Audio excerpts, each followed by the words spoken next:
Welcome, dear friends, to a tale of unlikely redemption where the dark alleys of a criminal past give way to the transformative power of unexpected love and second chances. Enjoy the story. Jack the Hammer Harrison leaned against his sleek black Cadillac Escalade, his weathered face creased with a mixture of amusement and nostalgia. His right-hand man, Steve the Bull Mathers, stood beside him, shifting nervously from foot to foot. "Boss, are you sure about this? It's not like the old days. We can't just rough people up anymore," Steve said, his voice low and gravelly. Jack chuckled, the sound rumbling deep in his chest. "Relax, Steve. I'm not here to crack skulls. Just want to see how the new generation handles things." They were parked at the edge of Oakwood Cemetery, waiting for Jack's crew to finish a job. Gone were the days of violent shakedowns and bloody turf wars. Now Jack ran a security consulting firm called Eagle Eye Protection. It was all very official, very legal. On paper, at least. "You know, Steve," Jack mused, his eyes distant, "sometimes I miss the old days. The adrenaline rush, the thrill of the chase. Now it's all paperwork and polite threats." Steve nodded sagely. "Times change, boss. At least we're not looking over our shoulders for the feds anymore." Jack grunted in agreement, then pushed off the car. "I'm gonna take a walk. You boys can handle this, right?" "Sure thing, boss. We'll give this guy a scare he won't forget." As Jack strolled through the cemetery, his mind wandered to the past. He'd come a long way from the scrappy kid in the foster system.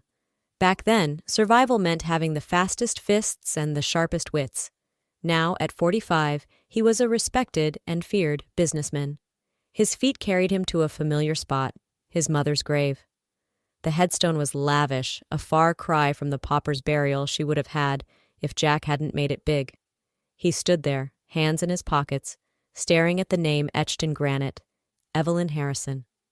Jack's childhood flashed before his eyes, the endless parade of uncles, the stench of cheap booze, the sound of breaking glass. His mother, beautiful but broken, promising to quit drinking tomorrow. The day child services finally took him away, kicking and screaming, because he didn't want to leave his mom alone. He shook his head, trying to clear the memories.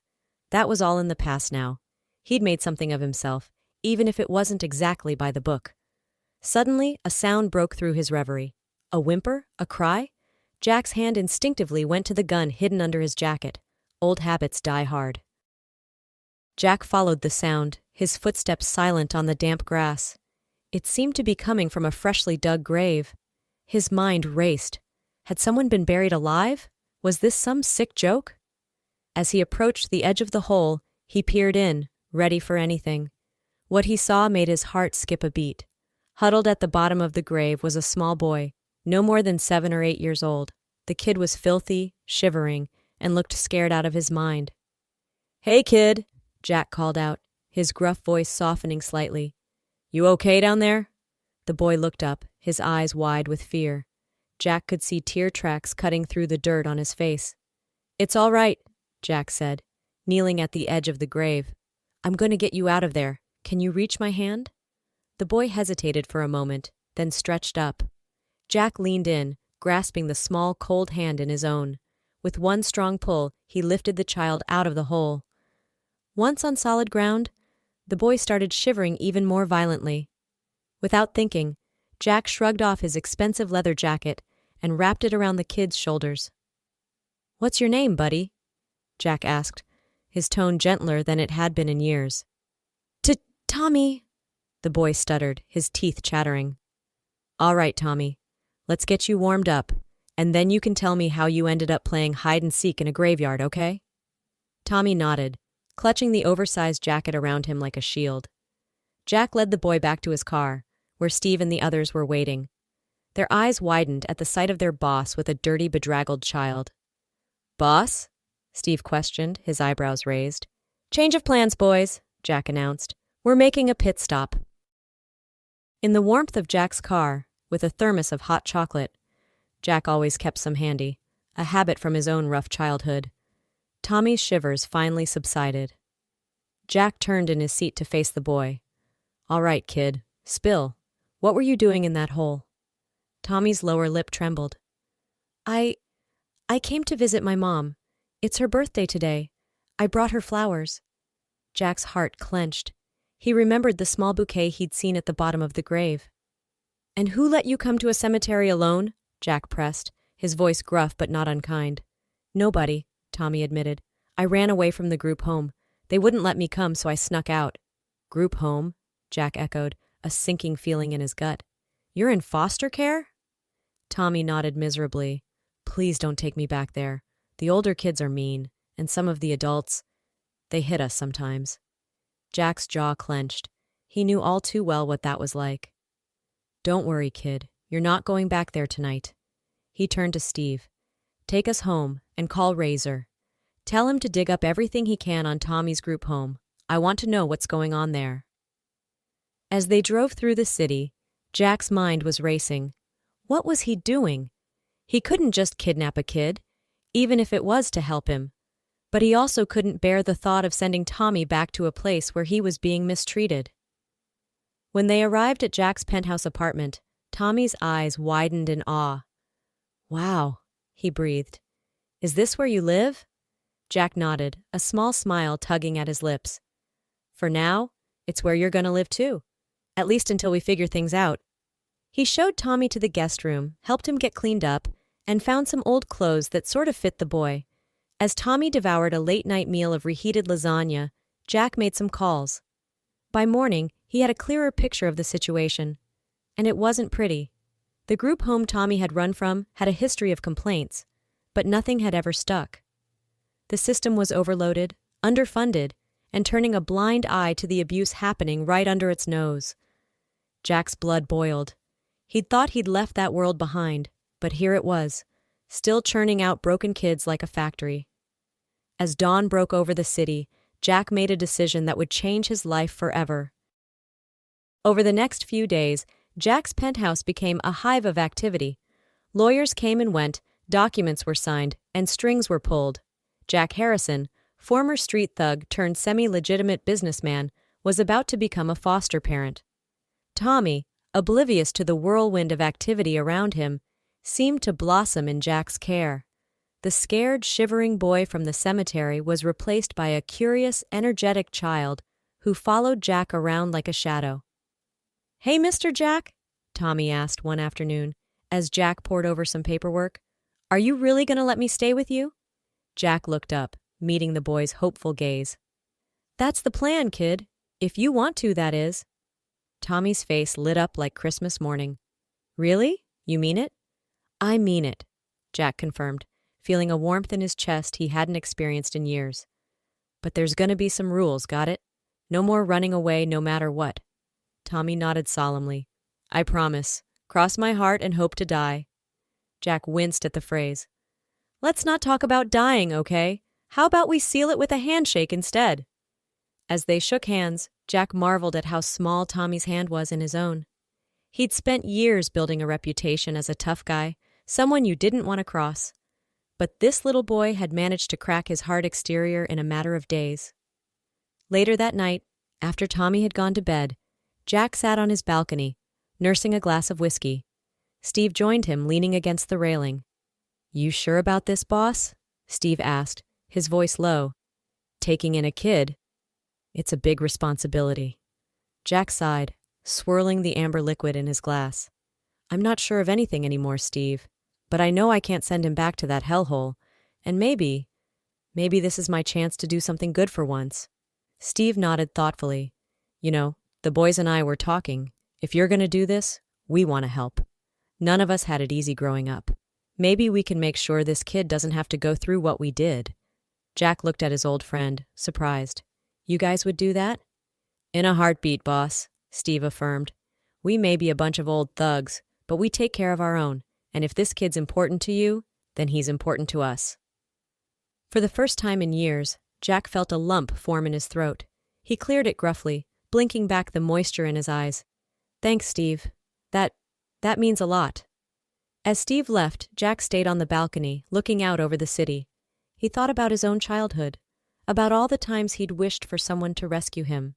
Now, he had the chance to be that someone for Tommy. It wouldn't be easy.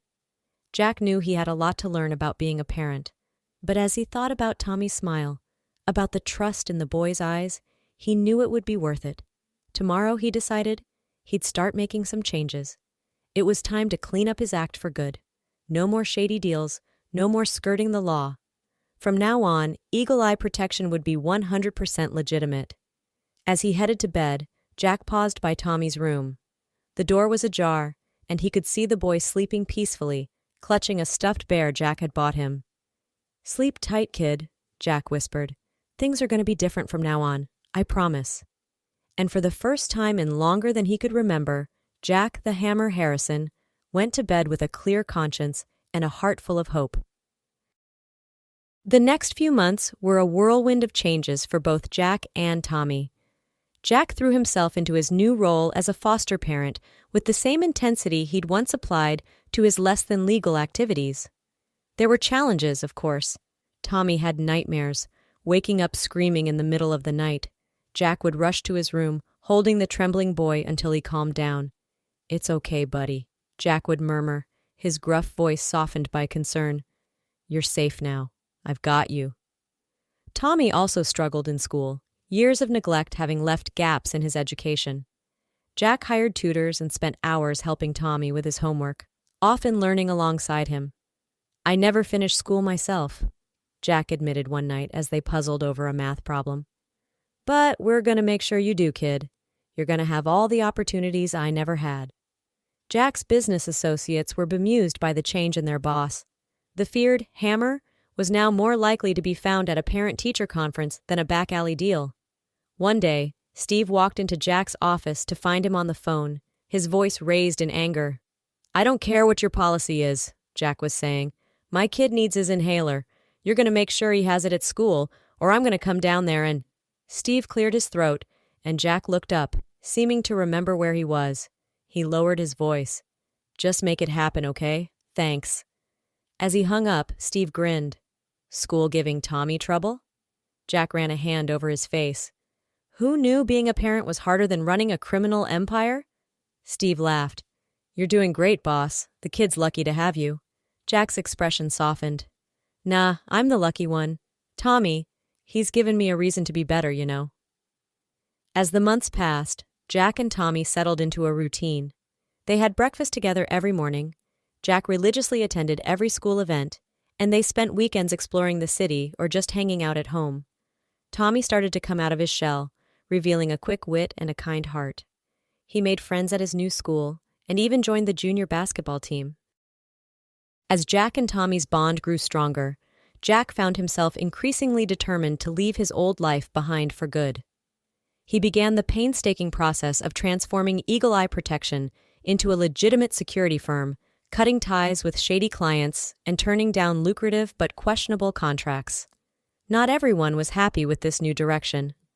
One evening, as Jack was leaving the office, he was confronted by an old associate, Mickey the Shark Sullivan. "What's the deal, Harrison?" Mickey snarled, blocking Jack's path. "You going soft on us?"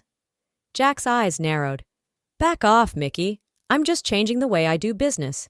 You should try it sometime." Mickey sneered. "It's that kid, isn't it? He's made you weak. The old Jack would never have turned down a job like the one I offered last week." Jack felt his temper rising, but fought to keep it in check. "The old Jack is gone, Mickey. I suggest you get used to it." As he pushed past Mickey, the man called after him. "You can't change who you are, Harrison. Once a thug, always a thug." Jack's fists clenched, but he kept walking. He had promised Tommy he'd be home in time for dinner, and he wasn't about to break that promise.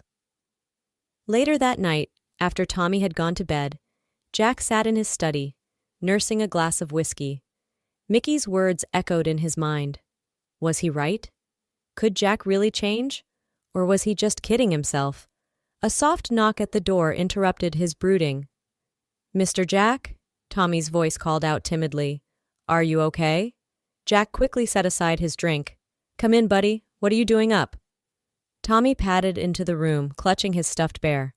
"I had a bad dream. Can I sit with you for a bit?" "Of course," Jack said, patting the seat next to him. As Tommy curled up beside him, Jack felt his doubts begin to melt away. This, right here, was what mattered now. "Want to talk about your dream?" Jack asked gently. Tommy shook his head. Can you tell me a story instead? About when you were little? Jack hesitated.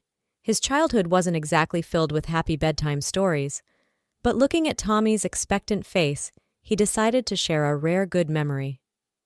Well, he began, when I was about your age, there was this one summer day when my mom was feeling good. She took me to Coney Island. As he recounted the story of carousel rides and cotton candy, Jack realized that even in the darkest times, there had been moments of light.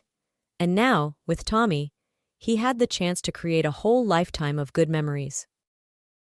Just as Jack was starting to feel confident in his new role as a foster parent, a curveball came his way. The social worker assigned to Tommy's case, Miss Jenkins, scheduled an unexpected home visit. It's standard procedure, she explained over the phone. We need to ensure that Tommy is in a stable and nurturing environment. Jack spent the days leading up to the visit in a frenzy of cleaning and preparation. He even enlisted Steve and the boys to help childproof the penthouse. Boss, I think you're overthinking this, Steve said as he watched Jack rearrange the living room furniture for the third time. The place looks great. Tommy's happy. What more could they want? Jack sighed, running a hand through his hair. I don't know, Steve. What if they dig into my background? What if they decide I'm not fit to be a foster parent? Steve placed a reassuring hand on Jack's shoulder. They'd be crazy to take Tommy away from you. Anyone can see how much that kid loves you. When the day of the visit arrived, Jack was a bundle of nerves. He'd faced down rival gangs and corrupt cops without breaking a sweat. But the thought of this social worker potentially taking Tommy away terrified him. Miss Jenkins turned out to be a no-nonsense woman in her 50s, with sharp eyes that seemed to miss nothing. She toured the apartment, asked Jack a series of probing questions, and then sat down to talk with Tommy alone. As Jack waited in the kitchen, he could hear Tommy's animated voice, punctuated by occasional laughter. Finally, after what felt like hours, Miss Jenkins emerged. Well, Mr. Harrison, she began, her face unreadable, I must say, when I first heard about your unconventional background, I had my doubts. Jack's heart sank. This was it. They were going to take Tommy away. But then, Miss Jenkins smiled. However, it's clear to me that you've provided Tommy with a loving, stable home. His progress over the past few months has been remarkable. Jack let out a breath he didn't realize he'd been holding. So, does this mean... Miss Jenkins nodded. I'll be recommending that Tommy remain in your care. And if things continue to go well, we can start discussing permanent adoption in a few months. As the social worker left, Tommy came bounding into the kitchen. Did you hear that, Mr. Jack? I get to stay. Jack scooped Tommy up in a bear hug, his eyes suspiciously moist. You bet, kiddo. You're stuck with me now. That night, as Jack tucked Tommy into bed, the boy looked up at him seriously. Mr. Jack, can I ask you something? Anything, buddy. When Miss Jenkins asked if I felt safe here, I told her I've never felt safer in my whole life. That's true, you know. Jack felt a lump form in his throat. I'm glad, Tommy. I promise I'll always do my best to keep you safe. Tommy nodded, then asked hesitantly, Do you think maybe someday I could call you Dad? Jack's heart swelled. I'd like that very much, Tommy. Whenever you're ready. As he turned out the light and closed Tommy's door, Jack felt a sense of peace wash over him. He'd spent so much of his life fighting, for survival, for power, for respect. But now, for the first time, he was fighting for something truly worthwhile, a family. The months flew by, and before Jack knew it, it was time to start the formal adoption process. He threw himself into it with the same determination he'd once applied to building his empire. There were mountains of paperwork, interviews with psychologists, and more home visits. Jack's past came under scrutiny, and he found himself having to explain and justify choices he'd made years ago. One particularly grueling day, after a tough interview with the adoption agency, Jack returned home feeling defeated. He found Tommy waiting for him, a handmade card clutched in his hands. I made this for you, Tommy said shyly, handing over the card.